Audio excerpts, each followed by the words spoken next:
So I was watching the videos of the Hot Wheels Fast Wagons Nissan Skyline that XLT Off-Road Bear did, as well as Twice Diecast did, and they're great videos. And naturally, I wanted that car because I seem to like Skylines more than any other nameplate out there. I last counted 28 Skylines in my display case, so that's more than any other thing. Even 911s, I have more Skylines.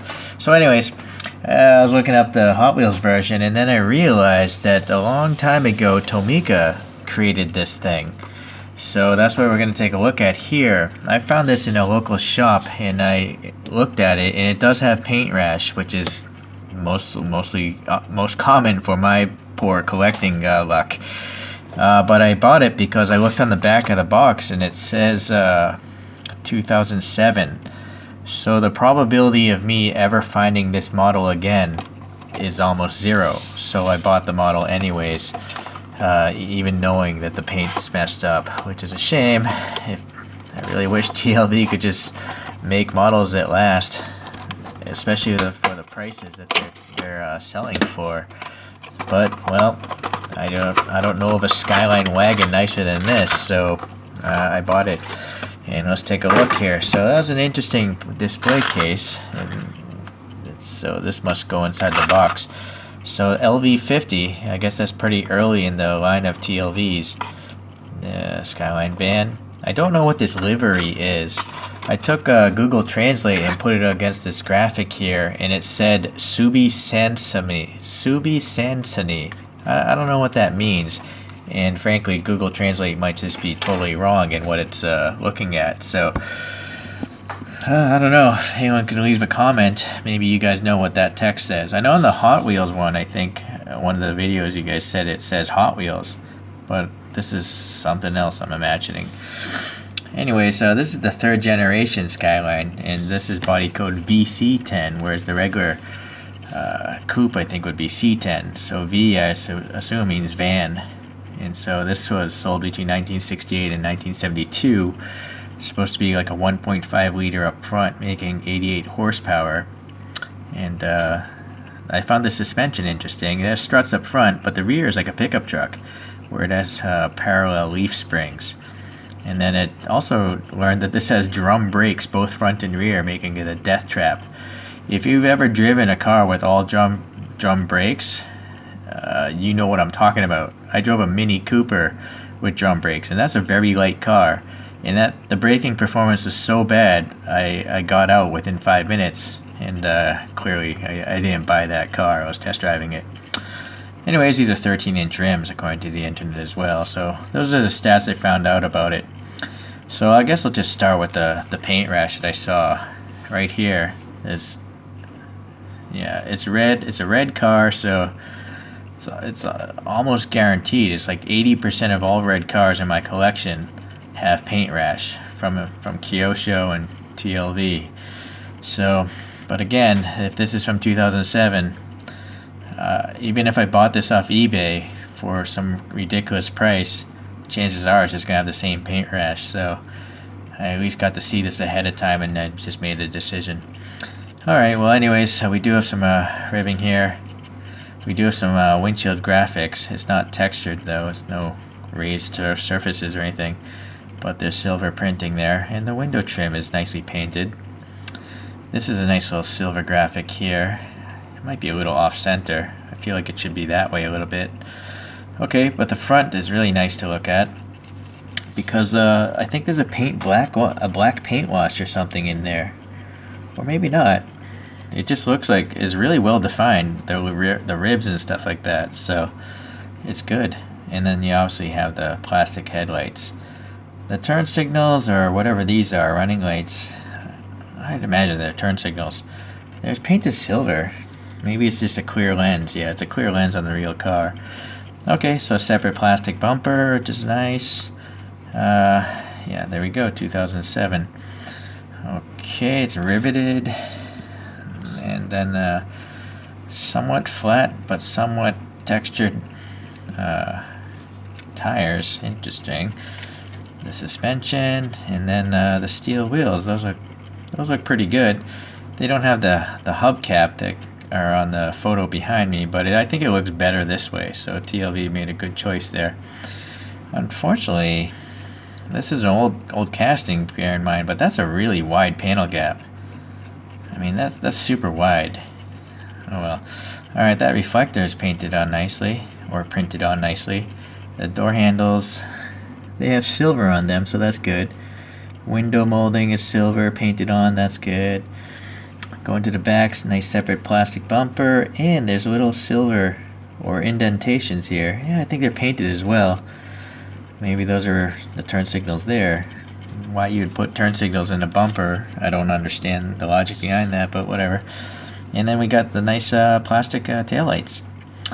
This license plate is plain, but it actually has a purpose. I believe it's part of the metal base here, and that's the tongue and groove function. So that's why there's only one rivet up front. So that's good. Whoa, that is some serious distortion on that glass. Look at that. That's the worst distortion I've seen to date. It's like wearing really high strength prescription glasses. The side ones aren't so bad. That seems to be typical. That's not so bad, but wow. Interesting. Okay, well anyway, silver chrome trim is nicely painted. A little gas cap key. It's actually molded in there too and painted silver. But yeah, okay, so the white paint is really filling in those big gaps quite a bit. But the side paint is nice though. The break between the white and the red is very crisp, and also the break between the blue and the white is very crisp. There's no like paint overrun between the colors, so I know it's really hard to do that, so good job TLV. Okay, so let's take a look at this interior because I'm noticing a little red in there. The dashboard is gray or something like that, but the rib seats here are red of some sort. They're kind of pink. They're not dark red. They're not pink either. But anyway, so it's nice to see. Oh, look at the doors here. There's a white stripe running down the side panels, the door panels, and there's armrests in the door panels, so that's pretty good. So it's nice to see that these side windows aren't so distorted like the rear. I mean, you can't really see much through this rear glass. I'm not sure why that's the case, why it would have so much distortion when the windshield isn't so bad. Sorry, let's see if camera, come on. Yeah, so the windshield isn't so bad, but boy, yeah. Okay, well anyway, so pretty good detail. There's a black steering wheel there. And is that actually a different color for the dashboard? I think it is, so that's really good.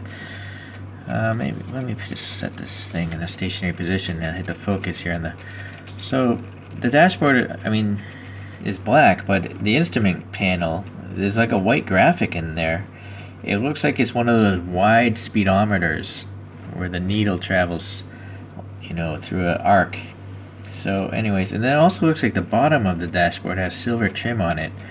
I just don't know if you're going to see it because there's so much distortion in the glass here, but it is there when I look at it the naked eye, I think. So let me look at it from this side. Yeah, no, it's there even in the dark side. So that's actually the best, I think, dashboard I've seen from TLV to date. Most of them don't have graphics in the instrument cluster, but this one, pretty good. Okay, let's get back to some other stuff. Yeah, the only problem is really this. Alright, this paint rash. So this car is 14 years old. What do you guys think? Is this normal for a 14-year-old diecast? I've only been collecting for like 4 or 5 months, so I'm pretty new to all this. If you have Hot Wheels older than this, with nicer paint, I really think TLV just doesn't know how to paint stuff to last more than 2 years. Anyways, okay, so let me rotate that up, and you can take a look at the photo behind. See, I was talking about those hubcaps, right? These look just boring. So I'd rather see lug nuts, and I'd rather see these wheels than those real wheels. So a couple other comparisons I can do here. I do have other, as I mentioned, I have a lot of Skylines. I have 3 other 4-door Skylines here from TLV. Mostly it's just the front ends have different grills and light treatments. So this one is actually perfect. There is absolutely nothing wrong with this silver one, so I'm very happy with this one. Look at this, flawless silver paint, flawless gloss coat, very nice steel wheels. Unfortunately though, for this green one, although it is a really attractive green, you can clearly see this contaminant in the paint right there on the roof. It's such an eyesore. I mean, it's right in the middle. So that's too bad.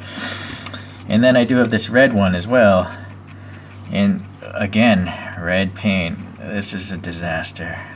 It's not cool. This is the stuff I expect on a Kyosho, but like a $10 Kyosho, not on a $25 TLV. So it's too bad. Okay. This is a Kyosho actually, but this is the coupe version, and yeah, this has no problems. Again, super nice gloss. The only problem here is it was pulled off the sprue quite a bit, but otherwise the paint is nice. And what I like about this one is it has a graphic on the license plate. It's just not plain blank white. But one thing, a gripe with TLV is, look at these two Skylines. I have never seen a blank white license plate on any real car in my entire lifetime. I would rather just have no license plate at all, because I've seen plenty of new cars with no license plates. But I've just never seen a blank plated vehicle ever. They would always have some sort of dealer name or something, or no plate at all. So frankly, TLV, I think you should just save the effort and just give us cars that look like that. It looks more realistic. Okay. For size comparison, I got this Bluebird wagon, and let's take a look here. They're actually very similar. The Skyline is a tiny bit longer, but I guess it is a little bit bigger. Yeah, it's bigger. So there is a marketable difference as to why someone would perhaps buy the Skyline versus the Bluebird. I do know that I think the Bluebird was competing quite a bit with the Skyline.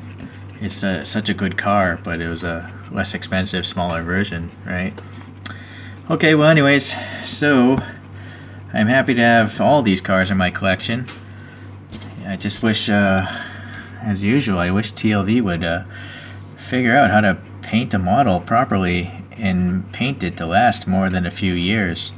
Because by definition, a collectible is something you probably want to collect for a long time. I don't know of many people that have collections that only last a year, right? People hold on to things for a long time. Collections often get handed down to children and stuff like that. So it would just be nice to see some more longevity in your products. So anyways, okay guys, well, enough with the bickering and the BS.